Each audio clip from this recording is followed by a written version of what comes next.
make that clear.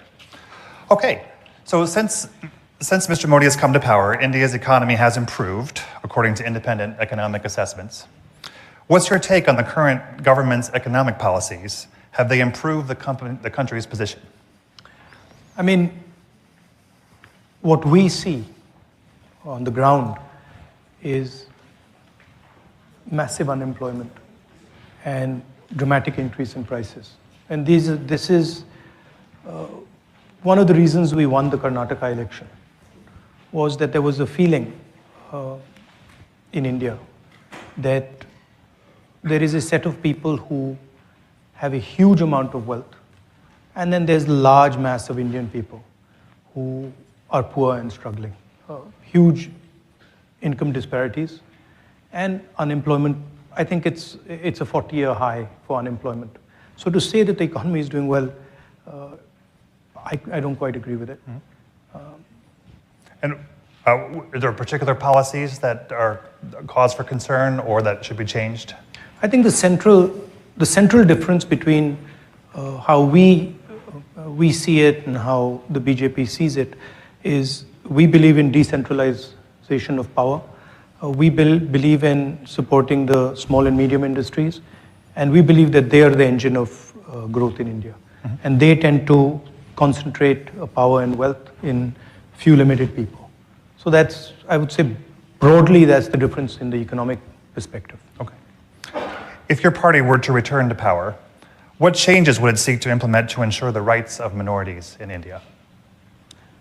I mean, India has a very robust system already in place. That system has been weakened, right? But it's not that that system doesn't exist. If the conversation, the democratic conversation is allowed to be fostered, then these issues will settle themselves. So the rule of law is in place. It just perhaps isn't followed. No, it's you have to have an independent set of institutions that are not pressurized and controlled, and that's been the norm in India. This is an aberration. What is taking place in India. So, from our perspective, the foundations of democracy in India are very strong.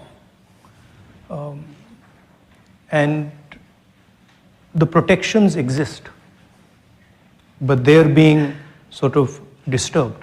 Mm-hmm. And you see that if Congress came to power, they could quickly be restored.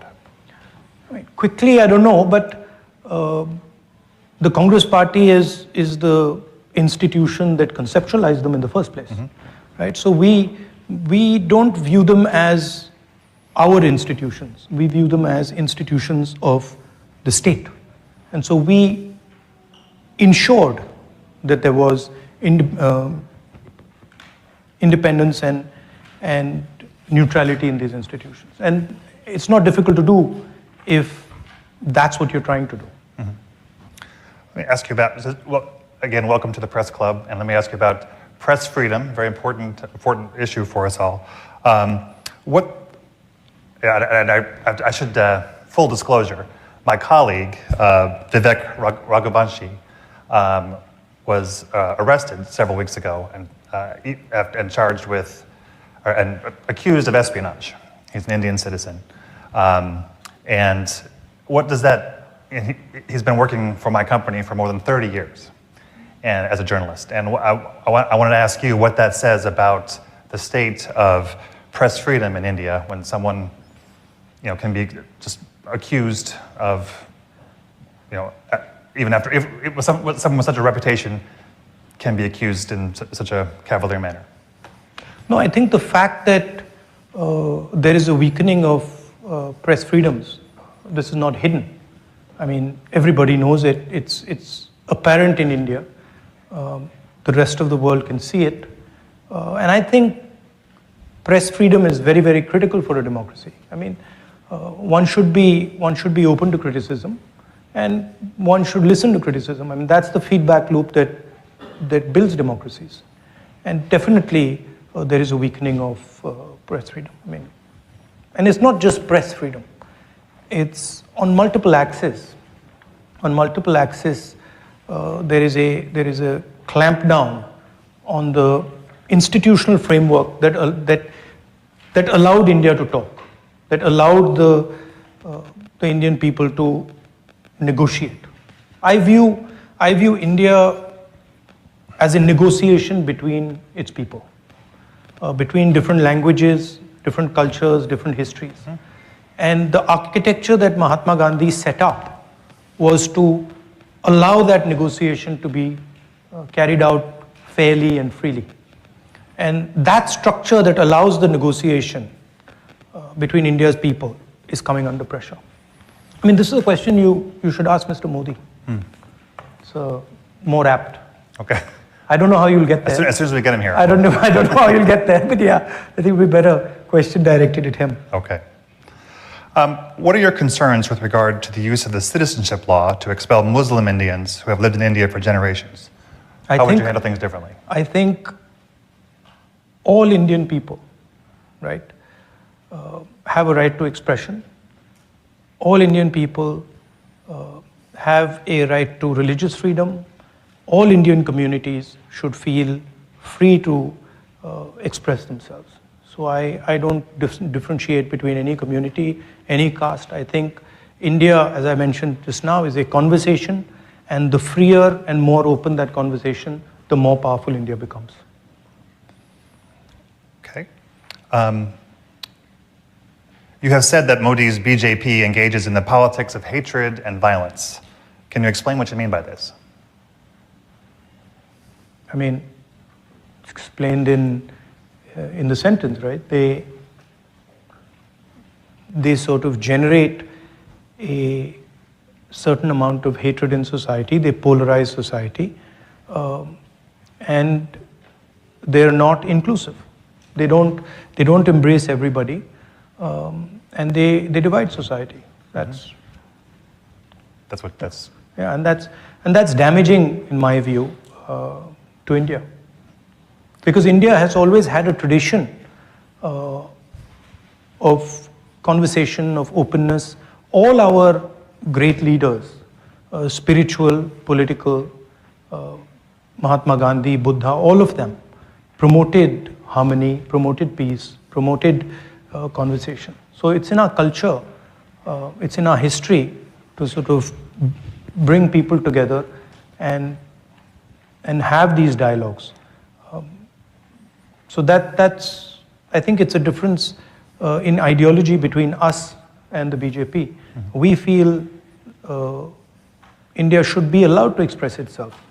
And we feel that political leaders should be comfortable in sort of being questioned and should learn from that questioning. Mm-hmm. So, I mean, it's just a difference in viewpoint. For such a divisive figure, Modi maintains very high levels, in fact, worldwide high levels of popularity. Why do you think that's the case? Why do so many Indians support the Modi government? I mean, there is a definite capture of the institutions of the country. There's a definite capture of the press in the country. I'm not convinced that, I don't believe everything I hear. I walked across India, walked from Kanyakumari to Kashmir, and talked directly to millions of Indian people, and they didn't seem very happy to me. And they were very clear that there were serious issues with regards to unemployment. There was massive price rise. So there was an angst in the people. Now, and look at the Karnataka election, and wait and watch the next 3 or 4 state elections. Mm-hmm. That I think is a better indicator of what's going to happen. You're here in Washington. Washington has a cozying up, if you will, to the Modi government. Do you feel like this is a mistake? Do you feel like this is not a the U.S. should pursue? Who am I to advise? Policies? Who am I to advise Washington on what they want to do? Mm-hmm. I mean, it's their choice. They have to They have to decide about these things. It's pretty clear from our perspective where we've got to go. There are certain values that we protect, and we're very serious about protecting those values. As I said, the conversation between the people of India, the idea that all Indians should have space, equal expression.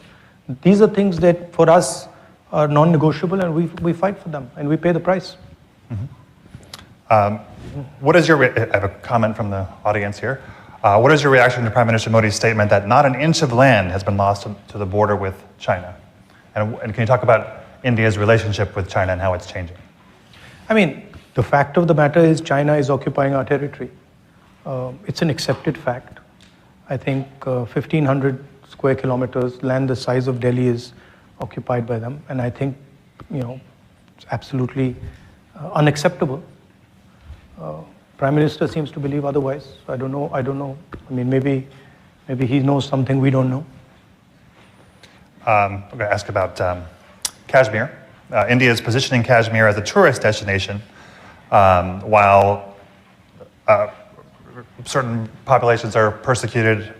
Do you see this as the path to prosperity for that region? No, I think everybody in India has a democratic right. Every single person in India should be allowed to be part of the conversation. I think there are things that can be improved in Jammu and Kashmir with regards to that conversation, and we are committed to improving the conversation, the democratic conversation in Jammu and Kashmir. It says you talked about secularism and democracy while opposing the Hindu party BJP. However, Congress in Kerala has been in alliance with the Muslim party, Muslim League in Kerala, the state from which you were MP for more than, the state you are the MP for more than 70 years. Muslim League is a completely secular party. Right. There's nothing non-secular about the Muslim League. Questions are a little disjointed. Sorry about that. I think the person hasn't studied the Muslim League. Back to politics. How united is the opposition in India, and why isn't Congress supporting Kejriwal on the ordinance issue? Well, that's an internal discussion we are having. The opposition is pretty well united, and I think it's getting more and more united. We are having conversations with all the opposition, and I think quite a lot of good work is happening there. Okay. Yeah. It's a complicated discussion because there are spaces where we are competing also with the opposition. Mm-hmm. So it's a little bit of give and take is required, but I'm confident that will happen. Okay. So given the electoral strength of the BJP, would Congress now be willing to consider being part of a coalition government that it does not lead? Well, these are questions that need to be asked to the Congress president because he's the decision maker. I think the Congress party will do very well in the next election. Mm-hmm. I think it'll surprise people because I think there is a hidden undercurrent building, and I think we'll surprise people. And I'm not entirely convinced about this idea that Mr. Narendra Modi is going to win the 24 elections. I think it's not as simple as people make out. If you just do the math, a united opposition will defeat the BJP on its own, mm-hmm. without any, electoral math. What can the international community, what role is there for the international community in to prevent a slide towards authoritarianism? It's our job, right? It's our business, and it's our work to fight the battle for democracy in India. Mm-hmm. And it's something that we understand, we accept, and we do. But the thing to remember is that Indian democracy is a global public good because India is large enough that a collapse in democracy in India will have an impact on the world. So that's for you to think about, how much you value Indian democracy. But for us, it's an internal matter, and it's a fight that we are committed to, and we're going to win. President Biden will host Prime Minister Modi for an official state visit later this month. The White House said in a statement the visit will strengthen both countries' shared commitment to a free, open, prosperous, and secure Indo-Pacific, and deepen strategic partnerships in defense, clean energy, and space. What impact do you see the visit having? I mean, let's see what happens. Let's see what happens in the visit. I think let the Prime Minister come here and let the visit take place, and then let's see. I don't want to sort of prejudge this. Yeah, but I do think the relationship between India and the United States is very, very important. I think it's also important that we broad-base the relationship. It's important to have a defense relationship, but I think we need to also consider other areas, and we need to have a vision for other spaces other than defense. Do you see India as a center between Russia and China and U.S. interests? Do you see it benefiting from the interplay of these countries, or do you see it taking almost a leadership role in the Indo-Pacific in terms of economic issues? Or look, India has to do what's in its self-interest, right? And that's what will guide us. But as a people, we are committed to a democratic vision. So I myself am not entirely convinced about the sort of autocratic vision that is being promoted. And I think that it's very important that democracy is protected on the planet, right? So India has a role there. India, of course, has its view on things, and I think that view should be put on the table. But I don't think one should think about these things as, oh, you the center of things. I think that would be arrogant. We understand the strengths that we bring to the table, right? Democratic values, data.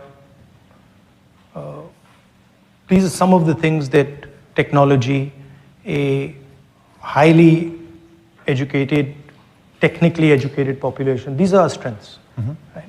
And I think we have to chart our course based on these strengths.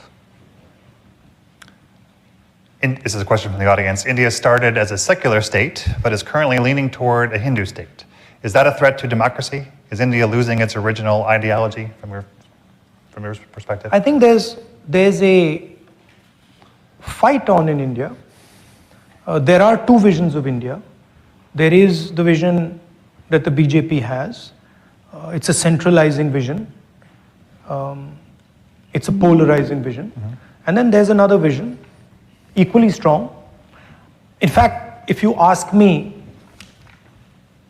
much stronger, but not expressing itself that effectively right now, which is a decentralized view, an embracing vision, a sensitive, compassionate vision. And I'm absolutely convinced that this is a transitional phase, and the true nature of India, the true democratic nature of India, compassionate nature of India will triumph.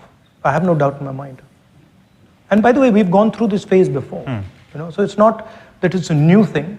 The Congress party faced this exact same thing in the 30s, and we decimated it. And we will do the same again. People are impatient, People are like, very impatient. BJP has been in power for 10 years.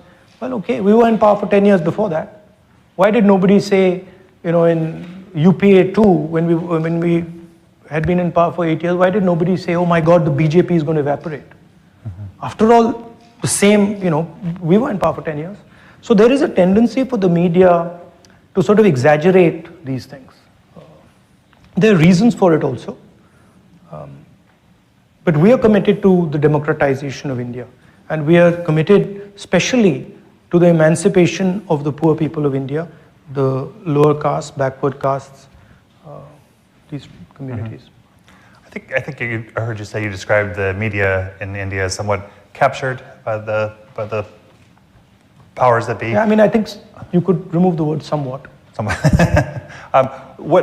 So if your party comes to power, what steps would be taken to free up that press and make it less I mean, co-opted? you don't really need to do much. You need to just stop interfering and stop pressurizing, you know. And if you look at the UPA period, we didn't interfere, we didn't pressurize, and it worked perfectly fine.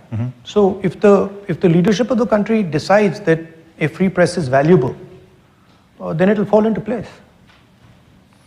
Got it. Question for you on Bangladesh here. How do you view Bangladesh's situation as the country struggles for democracy, voting rights, freedom of expression, and human rights?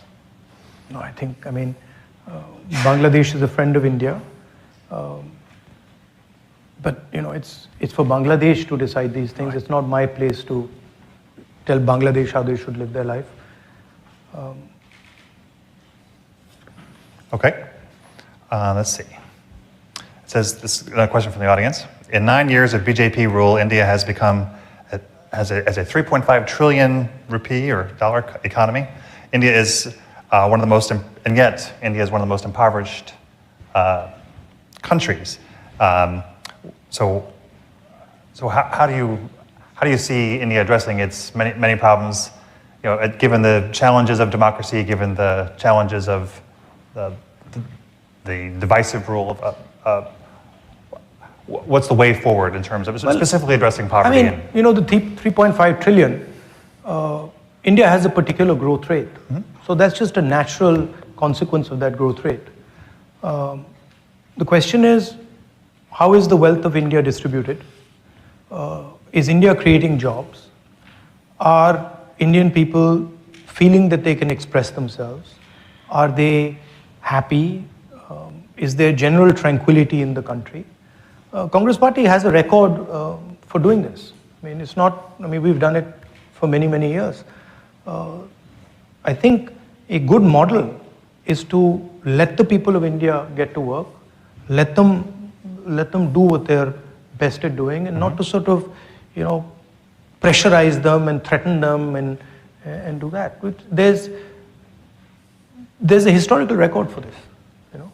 I mean, after all, India did extremely well in the early 2000s. What do you see as the main drivers of... There's a cost. Sorry. You see, there's also something that people don't realize is that there's a massive economic cost to this disharmony, right? To this non-conversation. That filters out, right? So saying that Indian economy is doing well, that doesn't take in the full picture. What are the other costs that you're creating? Those are not being factored in, right? We had better economic growth than the BJP, created more jobs than the BJP, and had complete harmony in the country. What do you see as the biggest drivers of the economy in the short term, in the years ahead, in the coming years? I think what the BJP's policies have done, particularly demonetization and what we consider to be a flawed GST, they have weakened the small and medium businesses in India. And we believe that the small and medium businesses are actually the backbone of economic activity in India. If you want to create jobs, if you want to have a 21st century economy, you have to empower these people and turn them from being small and medium businesses to large businesses. So in our mind, it's taking these businesses and scaling them up and having hundreds, if not thousands of these businesses become large businesses. So that's where we fundamentally differ with the BJP. They believe that you don't need these small and medium businesses, that you can build the Indian economy with 3 or 4 huge, massive businesses. Unfortunately, having 3 or 4 massive businesses doesn't translate into jobs. It can't. So that's really at the heart of the difference between the two visions. And you can see it. So, I mean, the growth during the UPA period was much better than the growth now. And there's massive levels of unemployment in India now. And it's a real problem because our people, they need to be put into productive activity. You know, it's a huge waste of the most valuable resource on the planet. Can India go it alone to build those small, medium and small businesses, or do they need more open to outside investment? No, I think the United States, I think that's when I was talking about broad basing the relationship. I was talking about that the United States and India have synergies that if they come together can be very powerful. What we are facing is a particular vision of the world, Chinese vision of the world, that offers productivity, prosperity, but under a non-democratic framework, right? That's not acceptable to us because we simply cannot thrive under a non-democratic structure. So we have to think about production and prosperity in a democratic framework. And I think that's where the bridge between India and the United States can play a very important role for us, for you, and I think also for the planet, to show the rest of the world that production, manufacturing in a democratic environment is possible and can actually be competitive with the Chinese model. And also while keeping the environment in mind, is the environment a major concern of yours going into the next election? Yes, as I said, you can't ignore costs and pretend they don't exist, right? And when you're thinking about these things, you don't want to think about them in the 1 year, 2 year, 5 year time frame. As a country, you'd like to think about them in a 20, 30 year time frame. And if you're looking at that span, then the environment is fundamental. You can't get away from it, right? Saying that, the world is in a transition. So we are moving from internal combustion engines to electric motors. There is an energy transition taking place. So we have to adapt ourselves to benefit from those transitions. And I think India is very well placed to do that. Would you consider a big increase in exports one way of measure that, or is it really about innovating the economy to take advantage of these new technologies? It's both, right? If India starts manufacturing, starts producing, it will start to export as well, right? I think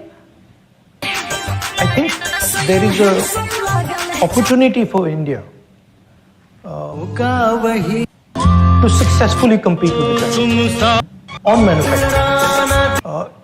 We might not end up doing it the way they do it. So we might not end up having huge factories. We might end up having smaller factories with high technology embedded in them. So the system will probably look different, but the end result would be similar, that we would compete with China and you would see made in China and you would see made in India.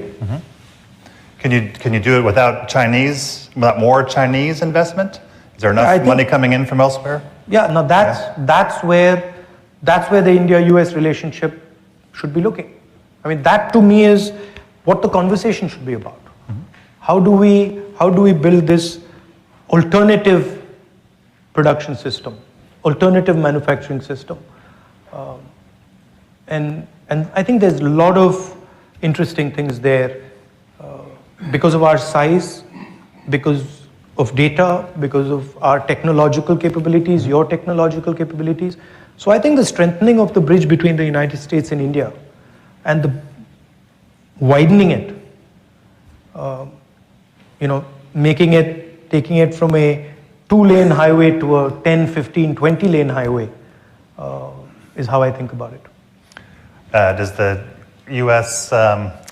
Tendency to flirt with the debt ceiling and so on give you pause as far as partnering with America in the long These term? things, there are always stumbling blocks. There are always relationships like that between the United States and India. They will move very fast, and they'll slow down. They'll move very fast. But as long as the progression is in the right direction, and you're focusing on the right things, I think you'll end up resolving the problems. A couple more questions from the audience here. If you believe the BJP pushes hard propaganda, how do you tackle the government messaging heading into 2024?